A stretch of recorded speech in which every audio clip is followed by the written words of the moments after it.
Televisa presenta.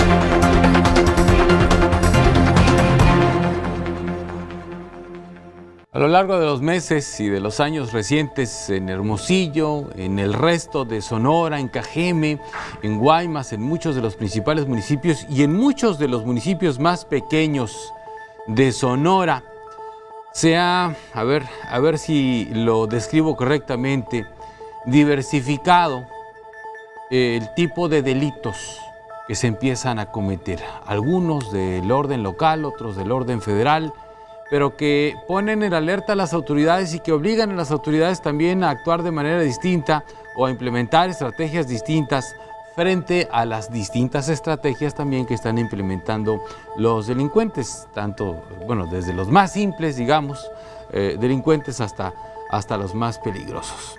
Entonces surge un sentimiento ciudadano. Hay quien dice, oye, pues es que no los agarran, ¿no? Por decir, hablando de los robos más simples. Empiezo así porque esta noche en Pros y Contras le doy la bienvenida al fiscal general de justicia del estado, Rodolfo Montes de Oca, que está conmigo. ¿Cómo está, fiscal? Muy bien, Sergio. Bienvenido. Le recuerdo que esta mesa de Pros y Contras se transmite todos los lunes a las 9 de la noche y también los sábados hay una retransmisión en la red estatal de Televisa Sonora a las 9 de la mañana. Es decir, esta charla que voy a sostener ahora con el fiscal general de justicia del estado, Rodolfo Montes de Oca, usted la ve el lunes a las 9 de la noche por Televisa Sonora y el sábado en la red estatal de Televisa Sonora a las 9 de la mañana. Tuvimos buen tiempo, fiscal, para platicar minutos antes de empezar este espacio y la verdad estoy, ahora sí que ya no sé ni por dónde empezar porque es un trabajo muy amplio, muy diverso, que no se acaba porque como que todos los días es un reto distinto el que se presenta en la Fiscalía General de Justicia del Estado. Entonces empezamos por algo muy básico, el catálogo de delitos que lo platicábamos, el catálogo de delitos que tiene que resolver, digamos, o a los que se enfrenta la Fiscalía General de Justicia del Estado. En esta realidad que estamos viviendo ahora, distinta a la que de hace 20 años, ¿no? Exactamente. Sí, te platicaba que nosotros en términos reales contamos con una estructura de equipamiento y de personal muy similar a lo que había hace 15, 20 años en proporción. Sin embargo, el catálogo de delitos que nosotros tenemos la obligación de perseguir se ha venido incrementando. Ejemplos. Debe de recordar que el año pasado se agregó el delito de crueldad animal. Entonces, cuando en un momento dado, a través de los medios de comunicación o porque se nos presenta la denuncia de que algún animal o una mascota fue agredida con crueldad, bueno, pues eso implica que nosotros tengamos que abrir una carpeta de investigación y llevar todo un procedimiento penal similar a cualquier otro tipo de delito. Sí. De hecho, ya hemos logrado la condena de varias personas que han cometido ese delito. El delito de violencia familiar, ese hace 20 años pues no estaba incluido como delito. Entonces, y quiero que sepas que es uno de los de mayor incidencia en nuestro estado. Es aproximadamente, claro, sí, del 15 al 20% de los delitos que se cometen. En eso tiene mucho que ver, considero yo, el consumo de alcohol, el consumo de drogas, también un poquito la descomposición que se ha venido presentando en algunos núcleos familiares, inclusive creo yo que en eso tiene que ver hasta los espacios reducidos en los que viven las personas ahora en esas casas de interés social. Entonces eso va generando rispideces y situaciones de agresividad entre los mismos integrantes de la familia y claro, por lo general son del marido en contra de la mujer. Y eso implica que no solamente tengamos que abrir una carpeta, sino emitir medidas de restricción y de protección a favor de las mujeres de manera inmediata y estar al pendiente de que se cumplan. Entonces, Esos delitos, como te decía, el de crueldad animal, el de violencia familiar, también recuerda que se adicionó el delito equiparado al robo en lo de las casas de empeño. Ahora inclusive en este año se adicionó como delito el de las personas que lleguen a disparar balas o con armas de fuego al aire en esos días festivos. Entonces se van incrementando los delitos y eso también va implicando que se vaya incrementando la carga de trabajo para nosotros. Estoy totalmente de acuerdo con que esas conductas estén tipificadas como delito, porque sí creo yo que deben ser penalizadas de manera corporal. Sin embargo, lo que trato de explicarte es que para la Fiscalía General de Justicia va representando definitivamente más trabajo. Hacemos nuestro mejor esfuerzo por atender todas estas denuncias que se nos van presentando en cualquier tipo de delitos, porque es amplio el catálogo que hay, en especial aquí en nuestro estado, porque no solamente son esos, sino ya contábamos pues con los homicidios, feminicidios, lesiones, los delitos patrimoniales como son fraude, abuso de confianza, despojo, etcétera. Entonces es un gran cúmulo de diferentes delitos que tenemos que atender y nosotros hacemos nuestro mejor esfuerzo. Considero que en ese trabajo que venimos realizando hemos venido obteniendo buenos resultados. No quisiera echar las campanas al vuelo tampoco, pero creo que para los recursos humanos, materiales y equipamiento con el que contamos, hemos hecho un buen trabajo. Y aquí quisiera yo reconocer mucho el esfuerzo, el sacrificio que realizan nuestros funcionarios y empleados de la Fiscalía, porque créeme que se multiplican. Desde los peritos, secretarios de acuerdos, agentes del Ministerio Público de Investigación, de Mediación, de Litigación, todos con una gran convicción de procurar y hacer justicia, hacen su trabajo. Me decía que cuentan básicamente con la misma estructura de hace más o menos 15 años, pero son más los delitos, ¿sí? Entonces, ¿en qué momento hubo ese desfase? Si lo podemos llamar así. Evidentemente, pues existen ahora, y solamente anoté 3, ¿sí? Bueno, 2, básicamente, el de crueldad animal, que fue impulsado de manera muy decidida por agrupaciones protectoras de animales, con lo cual pues, todos estamos de acuerdo, por lo menos yo sí. También.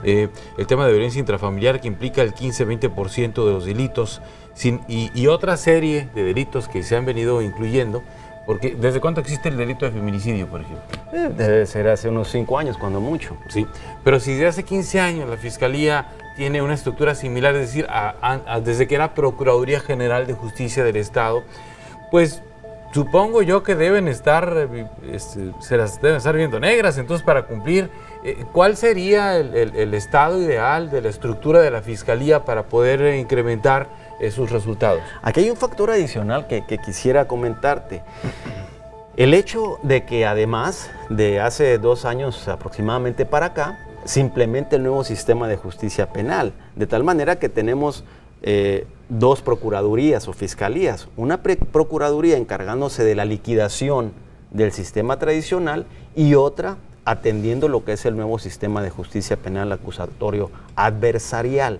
Entonces, eso también incide en que tengamos que hacer que la gente se multiplique ellos en su trabajo. ¿Y cuál sería la alternativa? ¿O cuál sería la solución para poder dar un mejor servicio o todavía, en mi concepto, más efectivo? Finalmente, estas cuestiones se reducen a recursos y te lo platico tal cual. Nosotros hemos hecho varios análisis, varios estudios. Yo le pregunto a nuestro vicefiscal de investigación, por favor, tráeme un análisis de cuántas personas o cuántos funcionarios adicionales requeriría las agencias de investigación para tener un servicio por lo menos en términos adecuados. También hago lo mismo con el área de litigación, con el área inclusive administrativa, con el área de atención temprana. Y bueno, estamos hablando de aproximadamente 200 personas adicionales que por lo menos necesitaríamos, pero estamos muy conscientes de que las cuestiones presupuestales pues son totalmente limitadas. Ahora, con esto no quiero que parezca que estoy justificando. Simple y sencillamente estoy explicando una situación objetiva de lo que viene sucediendo, pero que considero yo que independientemente de eso, y gracias al esfuerzo y sacrificio que realizan nuestros funcionarios, se viene prestando un servicio que me parece a mí que es hasta este momento adecuado y de resultados, por lo menos ejemplificativo. Los casos más relevantes aquí en el estado de Sonora, que puedas tú recordar, te darás cuenta de que los hemos resuelto. Tenemos a los responsables encerrados. Y esos son los relevantes. También hay una gran cantidad de delincuentes en casos no relevantes que también los tenemos encerrados. Entonces, ¿a qué voy con esto? Que si queremos un sistema óptimo, o por lo menos un sistema de procuración de justicia todavía mejor a lo que actualmente tenemos, sí es indispensable que se pudieran destinar más recursos para la procuración de justicia y muy en particular para la contratación de recursos humanos. Y te platico un ejemplo.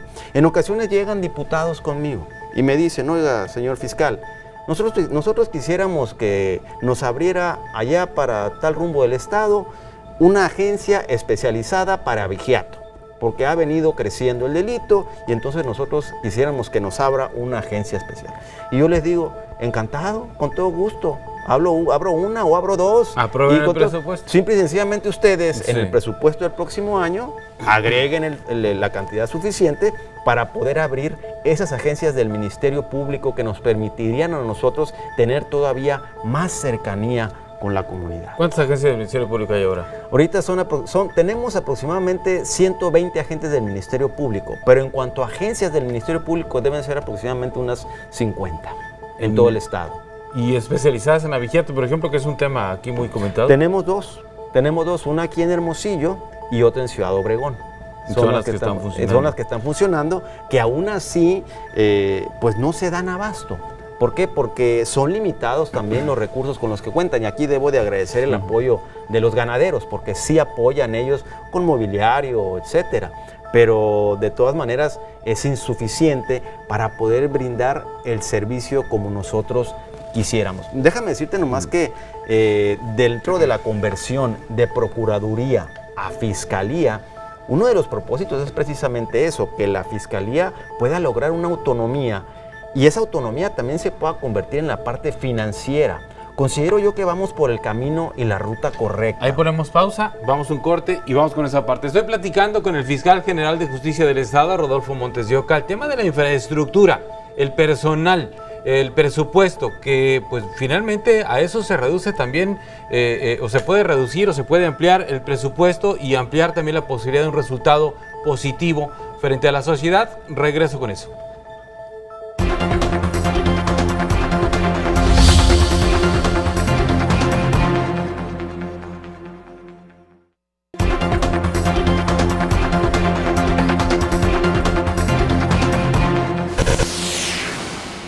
Estoy platicando con el fiscal general de Justicia del Estado, Rodolfo Montes de Oca, aquí en la mesa de pros y contras. A ver, fiscal, estábamos en la parte de, bueno, la estructura. ¿Qué personal, cuántas personas más ocupa la fiscalía? Me decía alrededor de 200. Me decía también que está una parte atendiendo la fiscalía en el nuevo sistema de justicia penal y cerrando el anterior sistema de justicia penal. Y antes de ir al corte me hablaba usted que parte de la autonomía buscada y pretendida por la Fiscalía también debe ser financiera. Sí, y quisiera agregar ahí que también hay un área muy importante en la que creo que debemos de crecer, que es en la Agencia Ministerial de Investigación Criminal.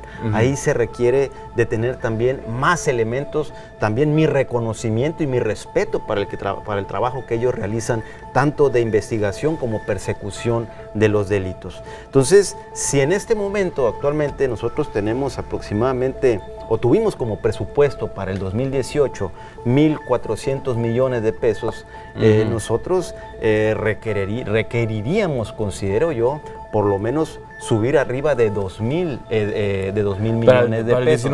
¿Para el 2019? Y ahí es donde yo sí quisiera aprovechar esta tribuna para quienes van a participar como diputados locales y como diputados federales, para que pudieran tener conocimiento de esa situación. Yo estoy dispuesto a en cualquier momento sentarme con ellos, platicarles qué es lo que estamos haciendo, qué es lo que necesitamos y de qué manera ellos nos pudieran apoyar para que tanto en el Congreso del Estado como en la Cámara de Diputados del Congreso de la Unión, en donde se aprueba el presupuesto de egresos federal, se pudieran etiquetar recursos. Volviendo al tema de los principios de la creación de la Fiscalía General de Justicia, uno de ellos es de que tenga autonomía orgánica y dentro de eso la posibilidad de una autonomía financiera. Y lo ideal es que se pudiera llegar a lo que se le llama una autarquía, es decir, que sea absolutamente autónoma y autosuficiente en la parte financiera. ¿Cómo puede ser eso? Yo considero que hay algunos medios que lo pueden permitir. Primeramente, que los recursos federales que se envíen para procuración de justicia lleguen directamente a las cuentas o a las arcas de la Fiscalía General de Justicia, que ya tiene personalidad jurídica y patrimonio propio, a diferencia de antes cuando era una dependencia más del Poder Ejecutivo, de tal manera que los recursos llegaban al Poder Ejecutivo. Y entonces había que ir a pedir, como todavía en ocasiones, había que ir a pedir a que nos transfieran esos fondos. ¿Ahorita dónde llegan? ¿Siguen llegando al Estado? Así es. Y yo en cada conferencia nacional de procuración de justicia que hemos tenido, lo he puesto sobre la mesa, lo he planteado sobre la necesidad de que esos recursos federales lleguen directamente a las cuentas de la Fiscalía General de Justicia. ¿Se necesitaría una modificación legal para eso? Yo creo más bien sería una cuestión allá a nivel federal, más bien sobre los convenios de coordinación fiscal. Eso es lo que yo considero más que una modificación legal. De este dinero, de estos 1.400 millones de pesos que tiene de presupuesto para este año la Fiscalía, ¿cuánto es dinero federal y cuánto dinero estatal? Sí, no, de recurso federal son 70 millones de pesos del Fondo de Apoyo a la Seguridad Pública. Mínimo. Nada más. Mínimo. Y fíjate, y ahí te platico, por ejemplo, para el 2018 asignaron 300 millones de Fondo de Apoyo a Seguridad Pública, donde entra Procuración de Justicia. De ahí solamente se consideraron 60 para Procuración de Justicia. Nosotros hicimos una gestión para poderlo incrementar y logramos subir 30 más, nos quedamos en 90 millones. Nuestro objetivo es que quedemos en 50 y 50%, es decir, que a la Fiscalía le entregaran 150 millones y a lo que es Seguridad Pública otros 150 millones, pero además que esos recursos entren directamente a la Fiscalía. Ahora, hay otro tipo de fuentes de ingresos para llegar a esa autarquía. Por ejemplo, tú sabes que se implementó y se inició la Unidad de Inteligencia Patrimonial y Financiera, la UNIPAF. Sí. Esta está trabajando de manera muy intensa con respecto a bienes que se hayan utilizado o que sean producto de ciertos delitos como es el narcomenudeo. Ese tipo de inmuebles van a poderse realizar o subastar para en un momento dado entrar el recurso al patrimonio de la Fiscalía General de Justicia. También hay ciertos servicios que presta la Fiscalía. Por ejemplo, si tú compras un vehículo usado, tú requieres de obtener una carta de que no tiene reporte de robo ese vehículo. Entonces, por esos servicios cobraríamos una cantidad módica y así, por algunos servicios que pudiéramos prestar, se pudiera estar cobrando y empezar a recabar o a obtener recursos propios que le permitan llegar a la Fiscalía, tener una autosuficiencia. Cartas de no antecedentes. Estamos ahorita en el trámite para efectos de que se nos transfiera y que nosotros directamente las podamos cobrar. Nomás que aquí hago un paréntesis ilustrativo para comentarte que las cartas de no antecedentes penales, y también aprovecho tu tribuna, porque hemos tenido mucha petición de parte de las empresas maquiladoras, porque había un convenio en donde nosotros estábamos conectados con ellos, les pasábamos la información sobre personas que ellos posiblemente fueran a contratar y ellos directamente podían ahí observar si tenían o no antecedentes penales. Sin embargo, acaba de llegar un documento, una circular de parte del Secretariado Nacional de Seguridad Pública, en donde nos dicen y nos argumentan, y me parece a mí fundado, que el hecho de expedir cartas de no antecedentes penales o bien el de que se exijan para darles un trabajo a la gente es discriminatorio y en mi concepto es hasta contradictorio, porque se supone que la persona que ya purgó una condena en un centro de readaptación ya está readaptado y ya debe tener la posibilidad de ir a trabajar, pero resulta que le niegan porque le apareció un antecedente penal. Aunque entonces, ya haya pagado por el delito. Pues. Aunque ya compurgó su pena y que además se supone que ya salió readaptado. Entonces, ese razonamiento que viene en ese documento, que a mí me parece muy lógico, señala que ya las cartas de no antecedentes penales solamente las vamos a expedir a favor de las autoridades administrativas o judiciales que así nos las soliciten, Bien. o en casos muy específicos, pero ya no va a ser el de para cuando una persona va a pedir trabajo y que se la están exigiendo. ¿Por qué? Porque es atentatorio de la Constitución. Ahora, no es necesariamente el tema de esta charla, pero bueno, se supone que salen readaptados. Ahí tenemos un problema, porque efectivamente el sistema de readaptación social en el país no ha demostrado los mejores resultados. Entonces, hay gente que dice, bueno, es que ya pagó, ya compurgó su pena. Sí, pero yo empresario, yo comerciante, no estoy seguro realmente de que esta mujer o este hombre se haya readaptado. Así ¿sí? es. Entonces, pero efectivamente, pues puede considerarse un acto discriminatorio al final de cuentas. Así lo están interpretando, y entonces nos están solicitando que seamos ya absolutamente limitados en la expedición de esas cartas. Así que esa ya no va a ser una fuente significativa de ingresos para la Fiscalía. Pero hay otras, hay fondos internacionales también. Yo estaba en contacto con el Banco Interamericano de Desarrollo y con diferentes instituciones internacionales interesadas en que en nuestro país la procuración de justicia mejore. Entonces hay fondos precisamente ¿Se para pueden eso. gestionar? ¿El fiscal puede gestionar esos fondos? Directo, y lo he hecho. La iniciativa Mérida, etcétera. Hay fondos internacionales previstos para eso. Inclusive en un momento dado, digo, no quisiera entrar en esa necesidad, pero hasta un préstamo, porque tenemos nosotros personalidad jurídica y patrimonio propio.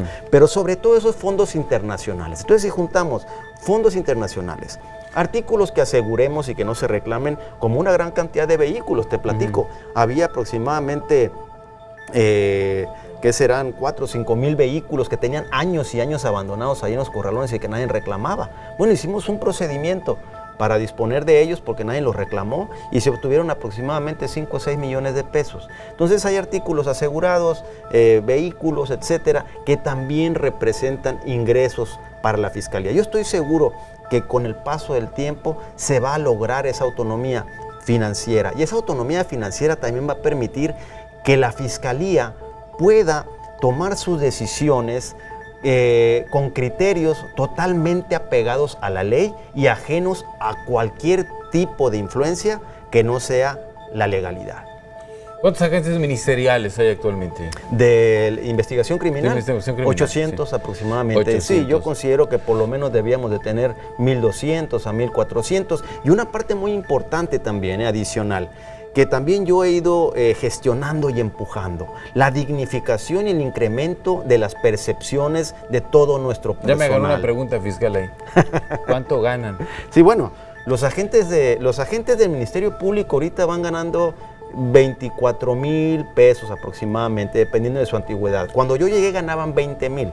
Gracias a un apoyo de la señora gobernadora del estado el año antepasado, se logró que a cada uno se les incrementara en 4,000 pesos sus percepciones, un incremento que hacía 15, 20 años que no recibían en esa proporción los agentes del Ministerio Público, y a los peritos se les subió en 2,500 pesos. En cuanto a los agentes ministeriales de investigación criminal, es variable también, entran entre los 14, 18,000 pesos cada uno. Pero yo considero que son gente, todos, que arriesgan su vida, que además hacen un trabajo muy sacrificado, muy esforzado, y sus sueldos, por ejemplo, los de los agentes del Ministerio Público, debían ser por lo menos análogos a los de los jueces de primera instancia, que se van acercando a los 50,000 pesos. Y los de los agentes ministeriales de investigación criminal, yo considero que por lo menos 30,000 pesos debían de ganar. Por eso también en ese fondo de apoyo a la seguridad pública federal y la iniciativa Mérida, que sí en ocasiones que sí nos bajan recursos, solamente que van limitados para infraestructura y equipamiento. Entonces, una de las gestiones que yo voy a hacer en la Conferencia Nacional de Procuración de Justicia es pedir que ese fondo de apoyo a la seguridad pública también se pueda utilizar para pagar recursos humanos, porque nuestros servicios los prestamos a través de gente, no a través de equipamiento, de máquinas. Claro que ¿Y esos lo fondos se necesitamos. bajan nada más para eso, para equipamiento? Sí, ¿no es para construcciones, para, por ejemplo, si nos sirve para la adquisición de vehículos, para la adquisición o mejoramiento de nuestros servicios periciales, etcétera, o para la construcción de algún inmueble. Sin embargo, para mí, la mejor inversión que puede realizar el Estado, y muy en particular lo que es en procuración de justicia, es en su gente. porque nosotros nuestro servicio lo prestamos a través de nuestro personal. Es la que recibe en la agencia del Ministerio Público o en la unidad de investigación a la persona agraviada, la que ya viene con un problema, la que viene a pedir que le hagan justicia. Y si la persona que los va a atender no está debidamente remunerada o sus condiciones no son las más dignas, pues difícilmente va a poder atender como se merece nuestra ciudadanía. No están enfocados muchas veces. Sí, yo considero realmente que no hay una congruencia entre el trabajo, el esfuerzo que realizan el personal de la Fiscalía y las percepciones que reciben. Por eso yo tengo como propósito y meta el lograr dignificar esos ingresos de todo nuestro personal. Por eso también es importante la creación de la Fiscalía General de Justicia, porque hay un principio de permanencia. Y entonces esos 9 años de inamovilidad que permite la ley nos da la oportunidad de planear y de poder seguir esforzándonos para lograr esos objetivos. Vamos a ir un corte y regresamos ya al tercer bloque de esta plática con el Fiscal General de Justicia del Estado, Rodolfo Montes de Oca. No se vayan.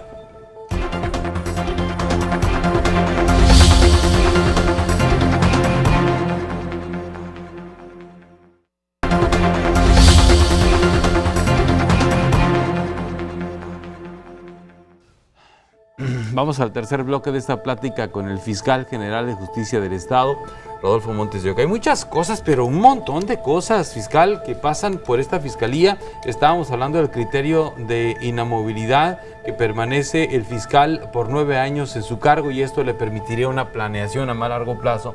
Y me habla usted también de los sueldos, de los ingresos que perciben y del personal que les hace falta. Me decía también en el primer bloque, bueno, hay una parte liquidando el sistema de justicia penal tradicional, ¿sí? ¿Eso no le distrae un poco de recursos? Claro que es un trabajo, sí nos ocupa a gente. Afortunadamente hemos podido hacer una migración y conforme vamos avanzando en la liquidación del sistema mixto tradicional, vamos migrando a las personas al nuevo sistema de justicia penal, que ya ni es tan nuevo, ahora pues hay que llamarle sistema. ¿Cuántos hay en esa migración, digamos, en ese proceso? Bueno, yo considero que en lo que es el sistema tradicional o sistema mixto debe haber aproximadamente unas 40, 50 personas en este momento. Sí, y el resto, y hablando de agentes del Ministerio Público y secretarios de acuerdo, el resto sí se encuentra concentrado en lo que es el sistema penal acusatorio adversarial. Bien, 9 años. ¿Cuánto tiempo tiene usted en la Fiscalía? Yo ocupé 2 años en lo que fue la Procuraduría. Y a partir de que se convierte en Fiscalía General de Justicia, que es donde se empieza a contar el tiempo, hasta este momento llevo aproximadamente 1 año. Entonces restarían... 8 años todavía, entonces es un buen tiempo para planear, ¿no? Efectivamente. Y para ir con los cabildeos, porque en algún momento decía usted, bueno, los diputados electos, los que van a estar en funciones dentro de poco tiempo en el Congreso del Estado y en la Cámara de Diputados del Congreso de la Unión,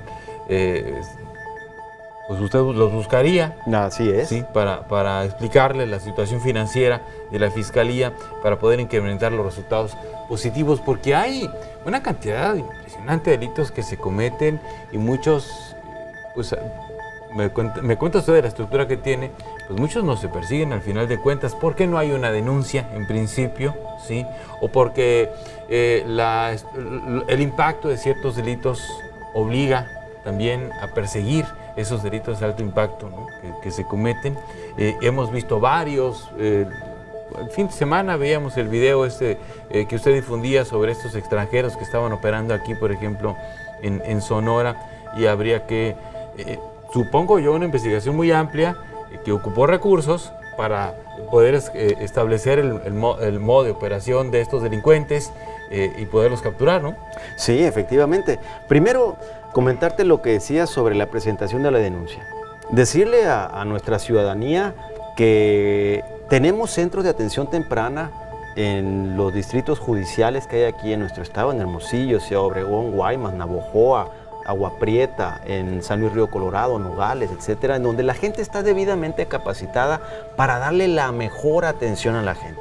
Pedir a la ciudadanía que no crea que va a ir a presentar su denuncia y que no va a suceder nada, que sí sucede, que esas denuncias que ellos presentan, nosotros tenemos un área que le llamamos unidad de tramitación masiva de causas, en donde se reciben todas esas, y otra que se llama de imputado desconocido, porque se cometen muchos robos, en donde nosotros, pues, inclusive el denunciante, pues desconoce quién pudo haber sido el responsable, porque lo cometieron cuando no estaban ellos presentes. Entonces, esas denuncias nos ayudan a nosotros a poder ir cuadrando o encontrando el modus operandi, y cuando son análogos o similares, también poder dar con quienes pueden ser los responsables, y ya nos han dado resultados. Entonces, inclusive ahorita que platicabas se establecen patrones, digamos. Exactamente, un patrón de cómo operan y cómo cometen los robos. Cuando juntamos varias denuncias en donde vemos que el modus operandi es similar, el sector de la ciudad donde los cometieron,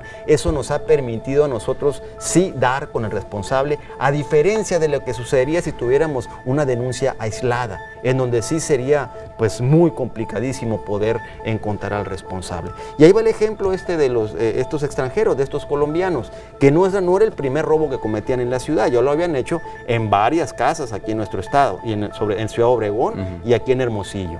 Nosotros teníamos 3 meses, 4 meses trabajando en la inteligencia y en el modus operandi de estas personas, hasta que en esta ocasión, bueno, pues ya pudimos aplicar todo ese antecedente que nosotros habíamos estudiado y dar con ello de inmediato, porque te platico otra circunstancia.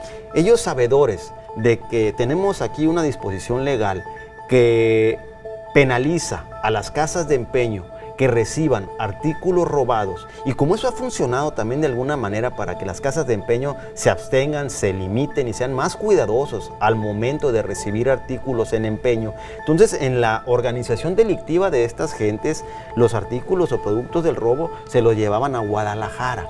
Entonces pudimos, antes de que se llevaran los artículos, detenerlos. Y bueno, ese es un caso en el que le dimos publicidad para que sea ejemplificativo. Sin embargo, eso no quiere decir que no resolvamos otra gran cantidad de robos y que tengamos a una gran cantidad de personas que han cometido ese delito encerrados. Y aquí, pues, inclusive traigo algunos números, inclusive en procedimiento abreviado.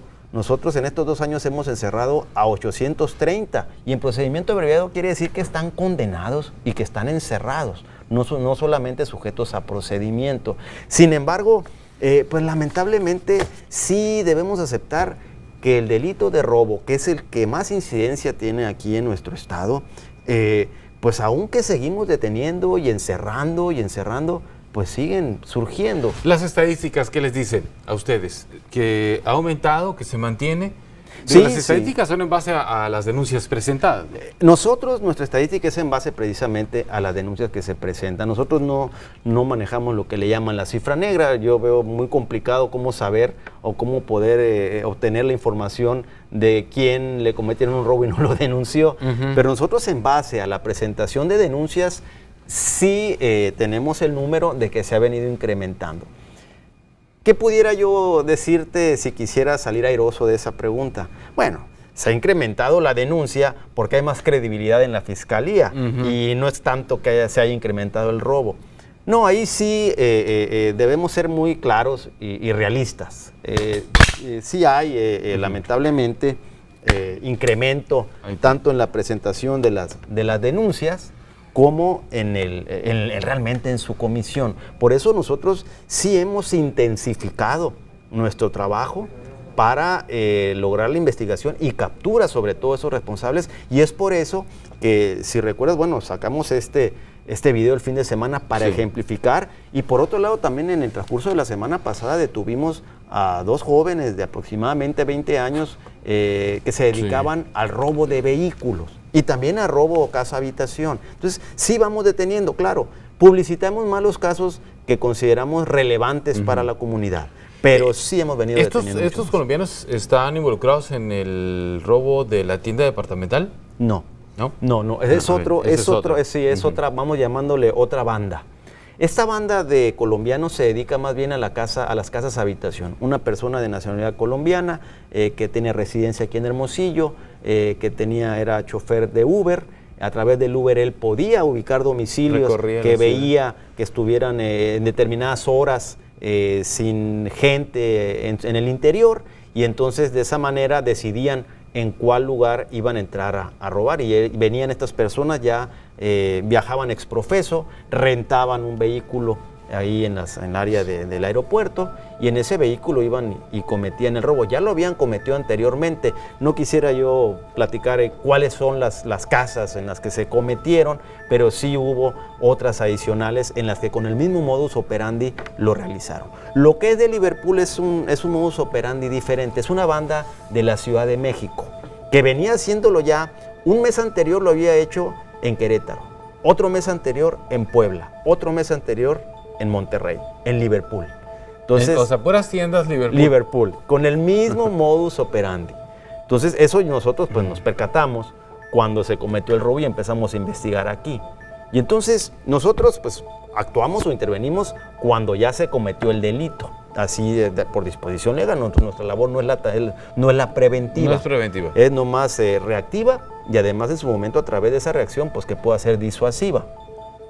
El caso es que estas personas llegan aquí, llega el turno, vamos llamándole, de ubicar la tienda aquí de Hermosillo. Son aproximadamente 8 personas de la Ciudad de México, en complicidad con un empleado de la misma tienda, quien se encargaba del monitoreo de las cámaras. Entonces, coincidentemente con la comisión de ese robo, de ese atraco, esta persona se retira, o él solo sale de ese trabajo, lo deja el trabajo. Él vivía en Empalme. Nosotros empezamos a investigar, a ver su actuación.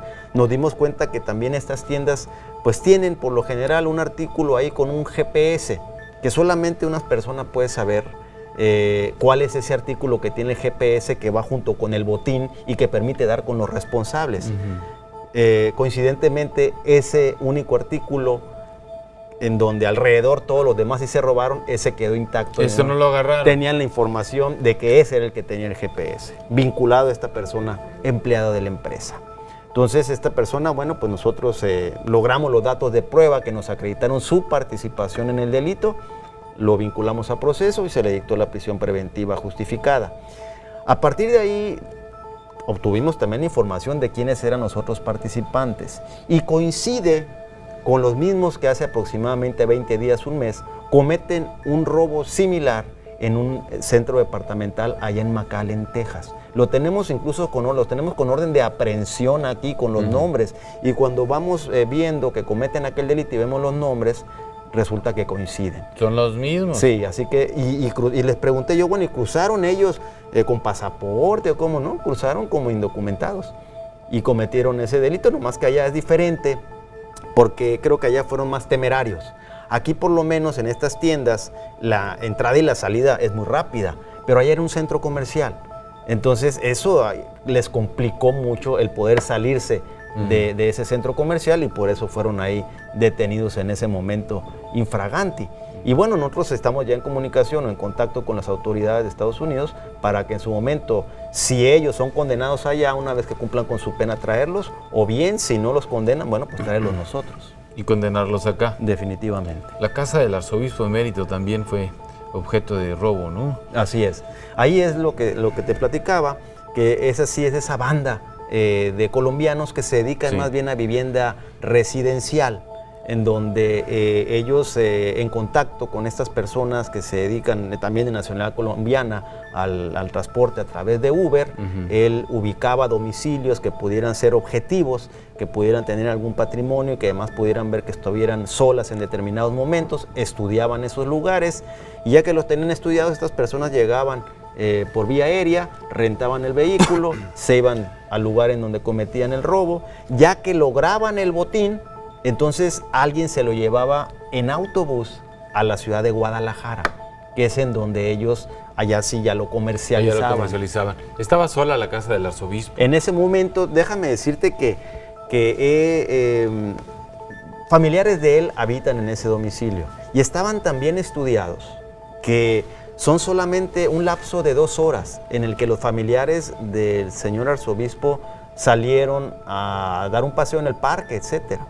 Pero los tenían también estudiados que precisamente en ese espacio de tiempo en el que ya sabían que iban a dejar la casa sola, cometieron el robo. ¿Se han detectado bandas parecidas aquí en Sonora? Sí, claro que sí, claro que sí. Inclusive otra en Ciudad Obregón, similar, de 2 colombianos también, que tenemos encerrado con el mismo modus operandi. Pero sin relación con estos de acá, de Hermosillo. No, pero también, así es, pero también colombianos. Y tenemos conocimiento pues que en otras partes del país lo vienen realizando de la misma manera. Es por eso que yo ahí en el video nosotros vamos a seguir muy alertas y no vamos a permitir por ningún motivo que ningún extranjero, y muy en particular estas personas de nacionalidad colombiana, piensen que aquí en Sonora van a poder realizar ese tipo de delitos. Digo, no se trata de discriminar a nadie, pero particularmente ha sucedido que son colombianos, porque en la Ciudad de México ha habido varios casos de delitos de alto impacto en donde están involucrados hombres y mujeres de nacionalidad colombiana, ¿no?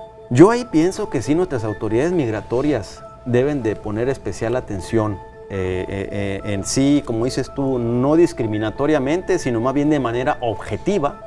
La realidad es que es mucha coincidencia, que siempre o por lo general son colombianos.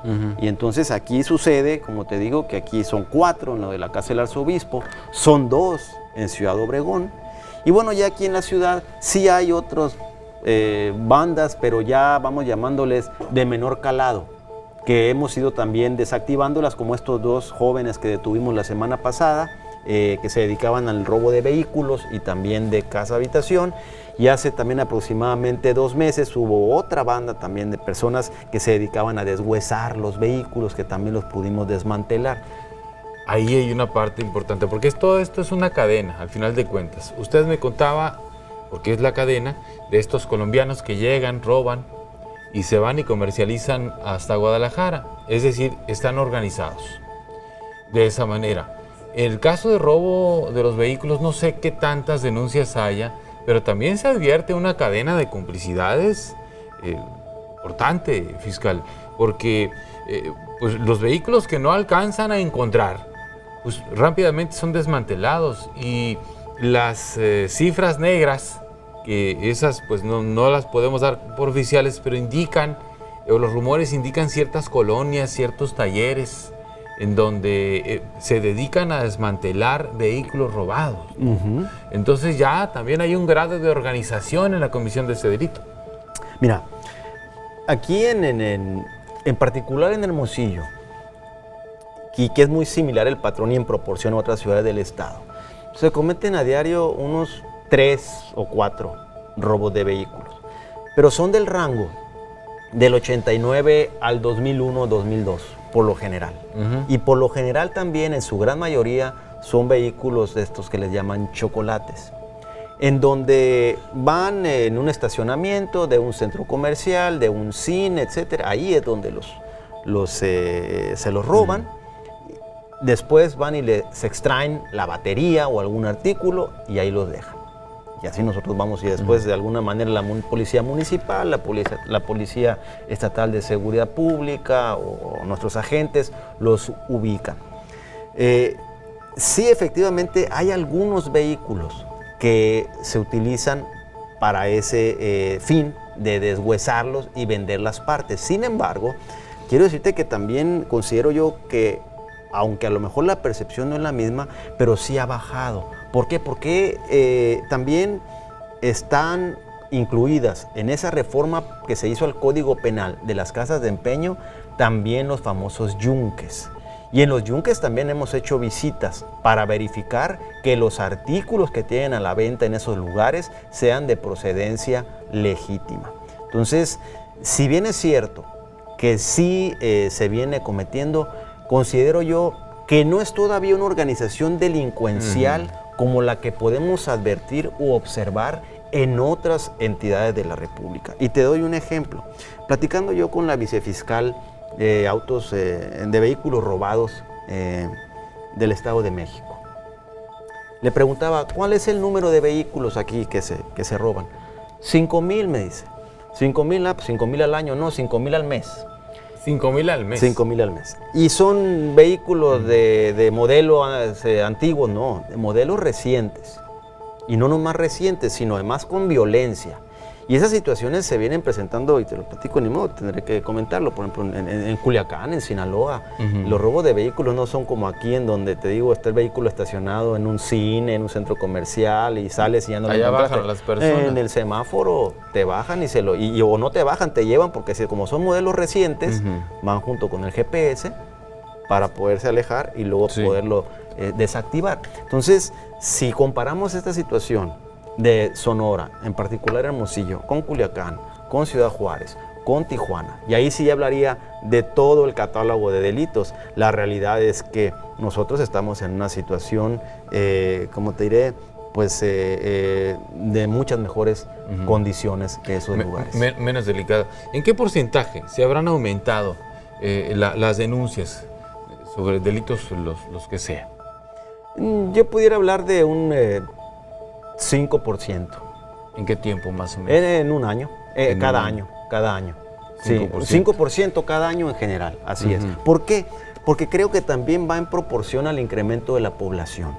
Y hace un momento también te platicaba que aquí en Hermosillo y en Sonora, Ciudad Obregón, Guaymas, Nogales, pero muy en particular Hermosillo, tenemos que tener muy presente que ya no somos el mismo pueblo de hace 25, 30 años. Ahorita, lamentablemente, bueno, pues tenemos un Centro Federal de Readaptación Social que también atrae a ciertas personas que se dedican a actividades ilícitas. Tenemos también, lamentablemente, la proliferación de casinos, que en cuanto a los casinos se genera ese vicio de la ludopatía, y te platico que uno de los asaltantes de banco de hace aproximadamente 6, 7 meses, que entraba con una pistola de juguete, aunque no se sabía que era de juguete, y con un papelito, y que asaltó como 6 o 7 bancos, resultó que él nos confesó que él lo hacía porque necesitaba el dinero para poder seguir apostando.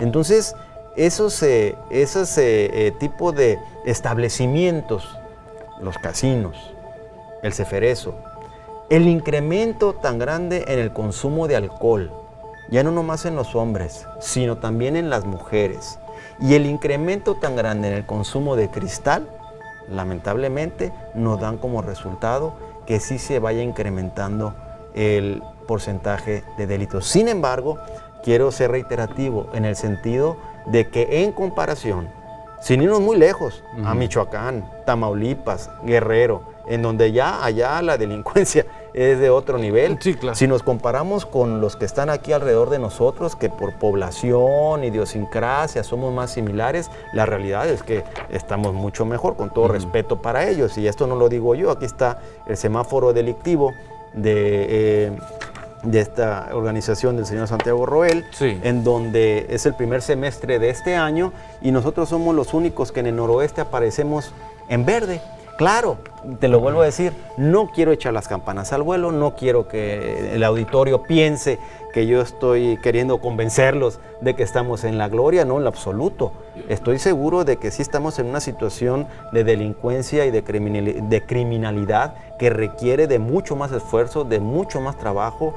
Nosotros estamos haciendo lo que nos corresponde para tratar de llegar a esa meta en el que en Hermosillo se puedan sentir verdaderamente tranquilos, que puedan salir de su casa y no estar con el pendiente de que alguien me entre a robar, que puedan salir de viaje y saber que no les van a robar, que puedan convivir aquí en la ciudad con toda tranquilidad, y lo mismo para todo el estado. Eso es nuestro objetivo. Considero, se lo digo con honestidad, que vamos por buen camino. Yo solo pediría un poco más de paciencia y más presupuesto. Y a los diputados locales y federales, más presupuesto.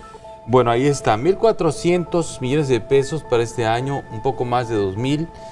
Harían falta la contratación de 200 personas más para la Fiscalía General de Justicia en promedio. Esos 200 serían solamente para el personal, vamos llamándole jurídico, es decir, agentes del Ministerio Público, secretarios de acuerdos, etcétera. Pero adicionalmente requeriríamos, yo considero otros 400 para el área de la Agencia Ministerial de Investigación Criminal. Y hay que tomar en cuenta que el nuevo sistema de justicia penal ahora cambia las tareas o las funciones de todo nuestro personal. Ahora es diferente. Incluso requerimos de más personal. ¿Por qué?